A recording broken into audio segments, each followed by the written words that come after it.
Have you ever wondered if there's something bigger behind your existence?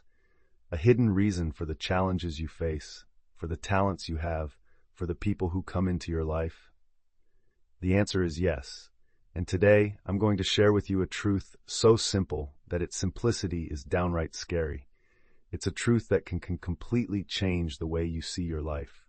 If this message is hitting something inside you, don't forget to like this video right now and turn on notifications. What I'm about to reveal might be exactly what your soul has been searching for all this time.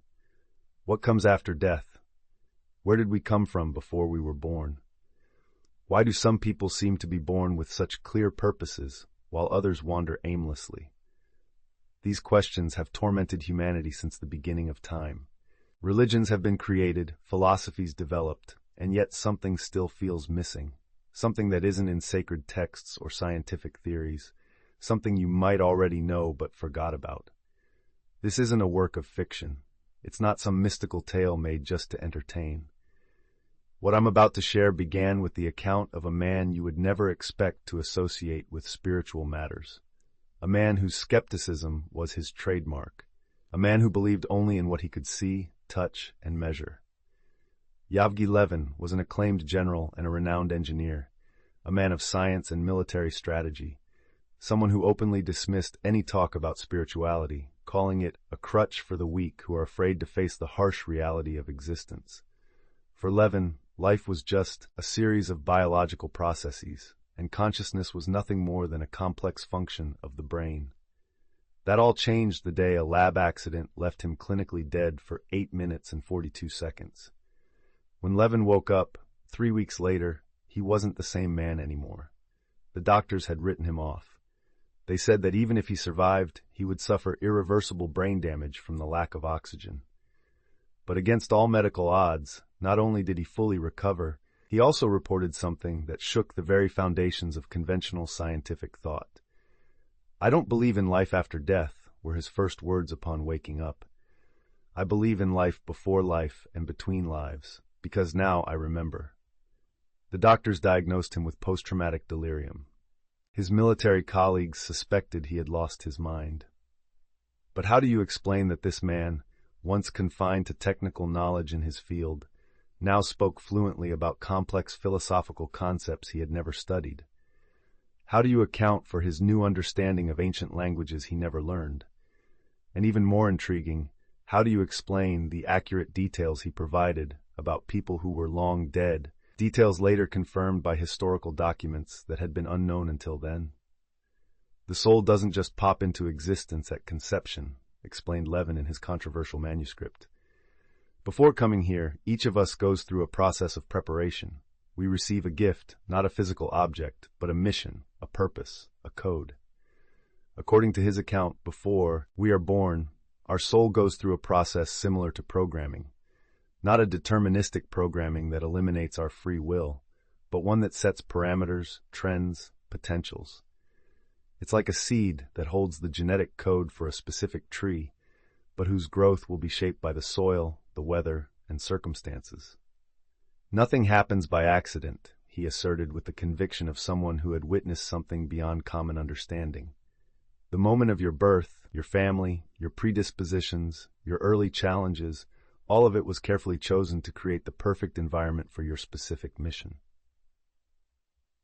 This revelation would explain why some children show extraordinary abilities from a very early age. Why some of us feel an inexplicable attraction to certain subjects, places, or activities.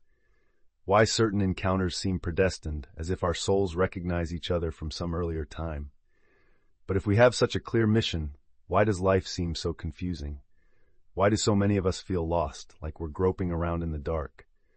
The answer, according to Levin, is as simple as it is profound. We purposely forget.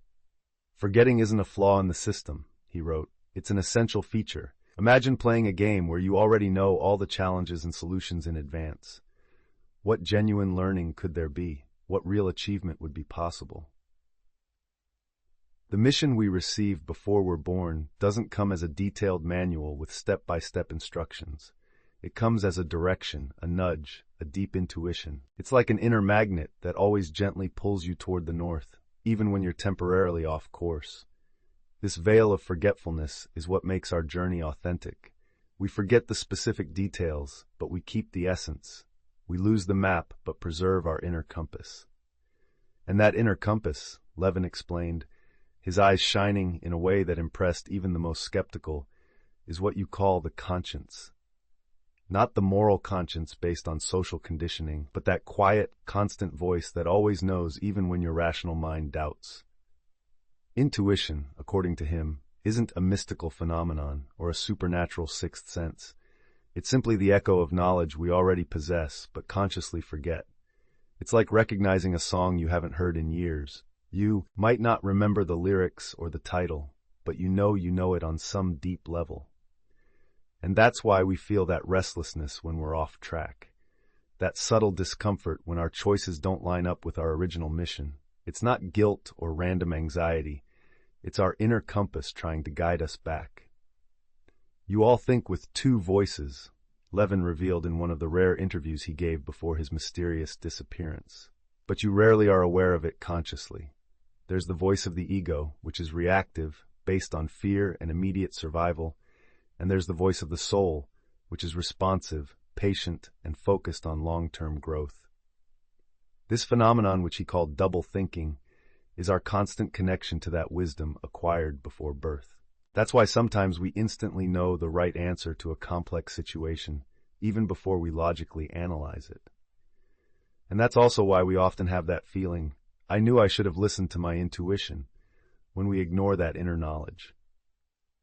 When you feel torn between two choices, one that seems practical and safe and another that feels risky but strangely right, you're not just experiencing ordinary indecision.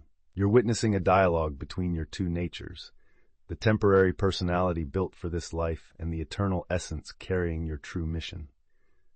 Meditation, Levin explained with the precision of an engineer describing a mechanism, is not an esoteric ritual. It's simply the practice of silencing the first voice so you can clearly hear the second.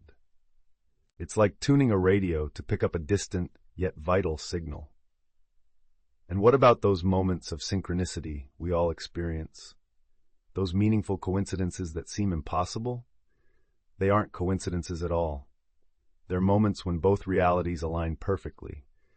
When your actions in the physical world are so in tune with your spiritual mission that the separation between the two realms momentarily disappears. One of the most controversial aspects of Levin's teachings concerns the nature of human talents. Your gifts are not prizes or random advantages, he asserted with a seriousness that silenced even the most skeptical.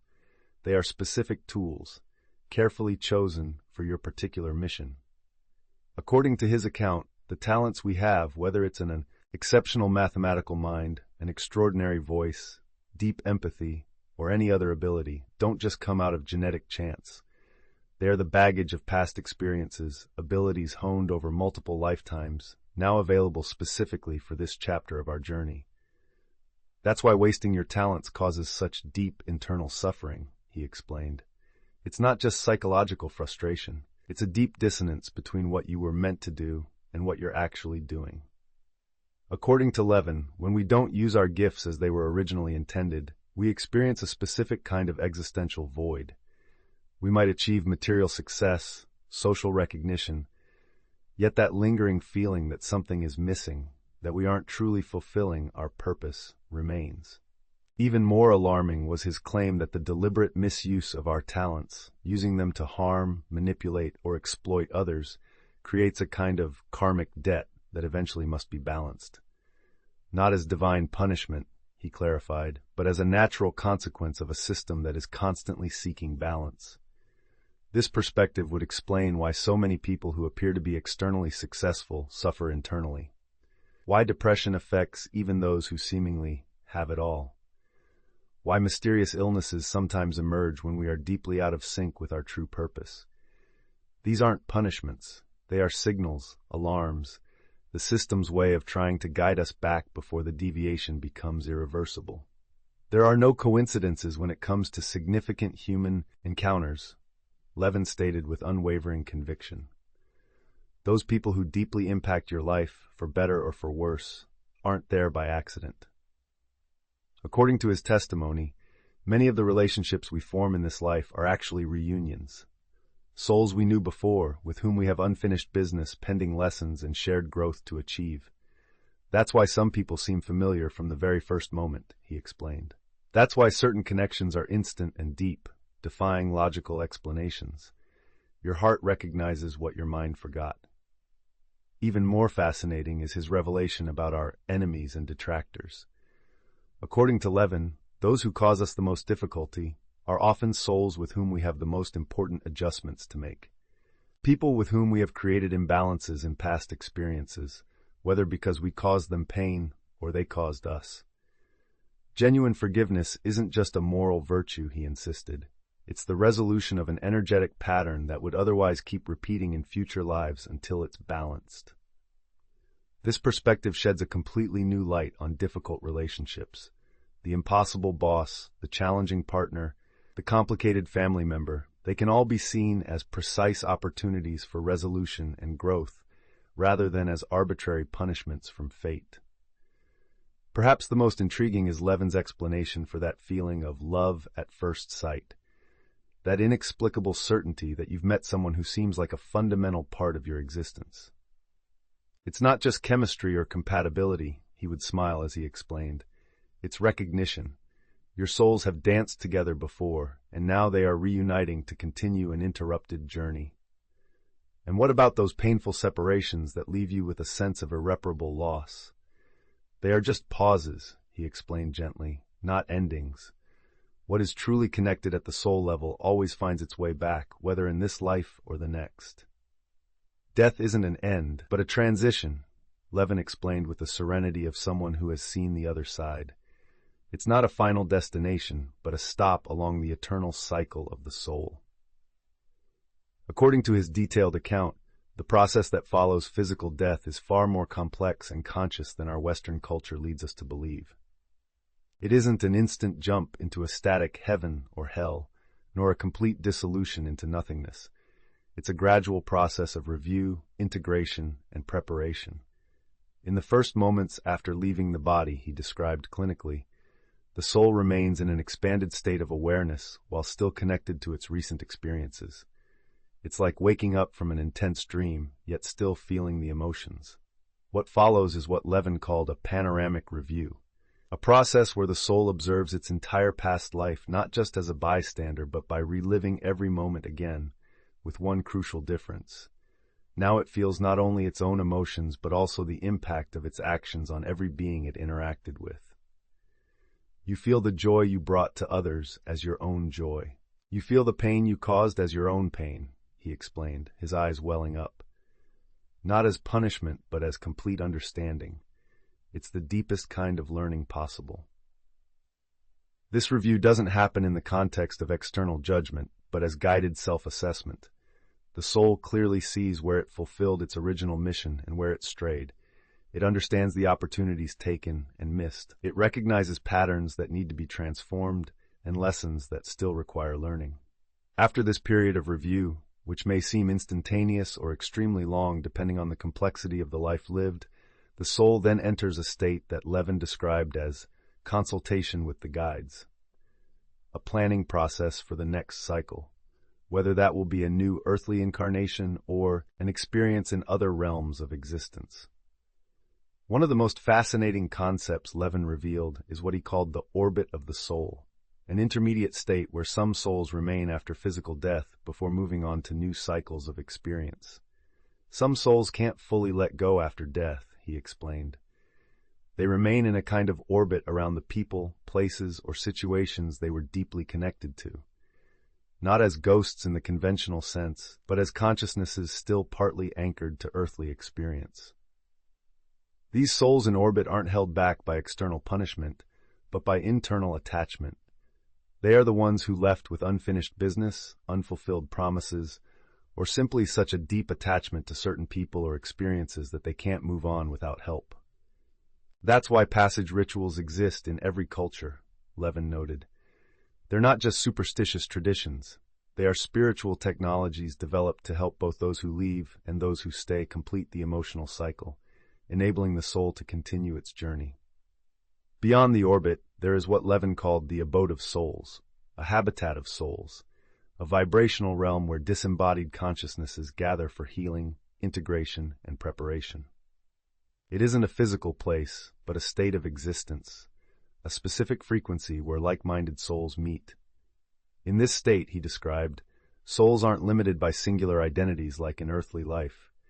There is a group consciousness, a clear awareness that we are all individualized expressions of the same source. It's like droplets of water, temporarily separated, reconnecting to the ocean without completely losing the memory of their experience as droplets. It is in this state that soul agreements occur, joint planning for future incarnations, where souls that share complementary purposes arrange to meet again, often in roles different from those they had before. The great love of a lifetime might return as your child in the next one, Levin explained. Your greatest adversary might come back as your best ally. There are no fixed roles in this cosmic dance, only endless opportunities for growth and balance. The universe is constantly communicating with you, Levin stated, not through mystical signs or supernatural interventions, but through the language of synchronicities, the occurrence of seemingly random events that carry precise meaning for your individual journey. According to his account, these synchronicities aren't accidental coincidences, but a form of cosmic feedback, clear signals that we're in or out of alignment with our original path. When you're on the right path, he explained, the universe conspires in your favor through accidental encounters, unexpected opportunities, and doors that open with no apparent effort. It's not luck or privilege, it's vibrational alignment. This feedback system doesn't work only in a positive way. When we repeatedly stray from our original mission, we begin to experience repetitive blockages and recurring obstacles, as if the universe is gently trying to steer us back on track. Pay attention to the patterns, Levin advised. When the same type of situation, challenge, or opportunity shows up over and over in your life, it isn't coincidence or bad luck. It's a coded message, a persistent reminder of something you need to learn, transform, or accomplish. Even more intriguing was his revelation about soul memory triggers, certain places, songs, smells, or encounters that awaken in us an inexplicable nostalgia, a sense of recognition that goes beyond our current experience.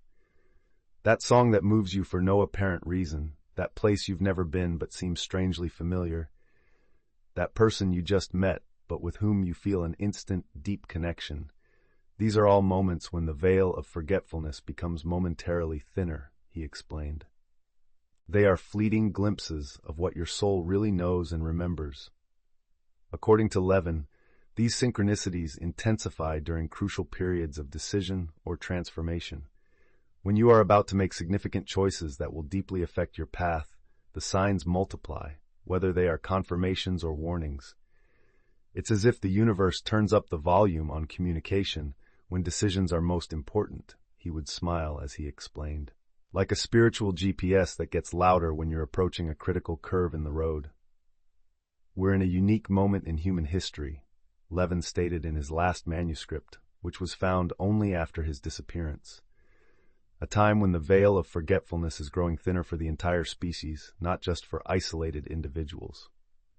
According to his view, humanity is going through a process of collective awakening, a gradual remembering of our true nature and purpose. It's no coincidence that we're seeing a growing interest in spirituality, consciousness, and life purpose, even among people who are traditionally skeptical or materialistic. The symptoms are everywhere, he wrote. The widespread dissatisfaction with purely materialistic models of success, the questioning of institutions and systems that don't serve the soul's growth, the search for meaning that transcends possessions, status, and power. These are all signs of a humanity that is starting to remember. This awakening doesn't happen without resistance. Like any deep transformative process, it creates turbulence. Old structures, both external and internal, resist change. Limiting patterns fight to maintain their hold. That's why we live in times that seem both inspiring and chaotic at the same time. A crisis isn't a sign of failure, Levin explained. It's a necessary symptom of transformation. Just like a fever indicates that the body is fighting an infection, the current turbulence shows that we're in the process of collective healing. Even more urgent was his message about individual responsibility in this collective process. Every awakened soul, every person who remembers and embraces their true mission, speeds up the process for everyone. You're not just living your life, he emphasized. You're taking part in the evolution of human consciousness. Every choice that is aligned with your higher purpose not only transforms your individual journey, but also helps raise the entire species. How do you know if you're in the process of remembering your true nature and mission? Levin identified several signs that indicate this awakening. A persistent dissatisfaction with superficial explanations about life, death, and purpose, even when you try to settle for them. Vivid and recurring dreams that seem to carry messages or memories beyond your current experience. Coincidental encounters with people, books, or ideas that seem perfectly in tune with your inner questions at the moment. A growing sense that time is speeding up, as if life is moving at a different pace than usual. Moments of sudden clarity, times when you understand complex truths without any prior study, as if you're remembering rather than learning. An inexplicable attraction to certain cultures, historical periods, or specific spiritual traditions, as if something inside you recognizes them. Increasingly frequent and intense experiences of déjà vu, especially during moments of decision or transition. These aren't signs of mental instability, Levin assured. They are indicators that you're starting to operate beyond the limits of a conditioned mind. They are signals that your soul is awakening to a broader consciousness. For those experiencing this process, he offered simple advice. Don't resist. Don't try to over-rationalize. Allow yourself to feel, to intuit, to remember. The analytical mind is a valuable tool, but it's limited. Some truths can only be accessed through direct experience. At the end of his extraordinary narrative, Levin presented a perspective that was both challenging and liberating. No matter your external circumstances, every one of us faces essentially the same fundamental choice to remember or to remain forgotten. This is the true freedom we possess, he stated. We can't control every external event in our lives, but we can choose to awaken to our deeper nature or stay asleep in the illusions of separation and limitation. According to him, this choice isn't made just once, but continuously, every moment, through our daily decisions, our responses to challenges, and our willingness to follow that silent voice of intuition, even when it contradicts conventional logic. Awakening isn't a final destination, but a continuous journey, he explained. It's not something you definitively achieve, but something you practice and deepen every day. And for those who wonder if all this might be an elaborate fiction, a comforting story to ease human existential angst, Levin offered a simple challenge. Try living as if it were true, just for a month. Look at your life through this lens. Pay attention to synchronicities.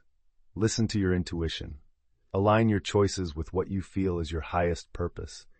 Then judge by the results, not by your previous beliefs. And if you feel something stirring deep within you as you listen to these words, maybe it isn't a coincidence. Maybe it's that internal recognition, that moment when a part of you awakens and says, "Yes, I remember. I always knew that." Don't forget to share in the comments your own experiences of synchronicity, intuition, and purpose. Your stories might be exactly what another soul needs to hear in order to awaken their own memory. Be sure to like this video and subscribe to the channel so we can continue this journey of rediscovery together.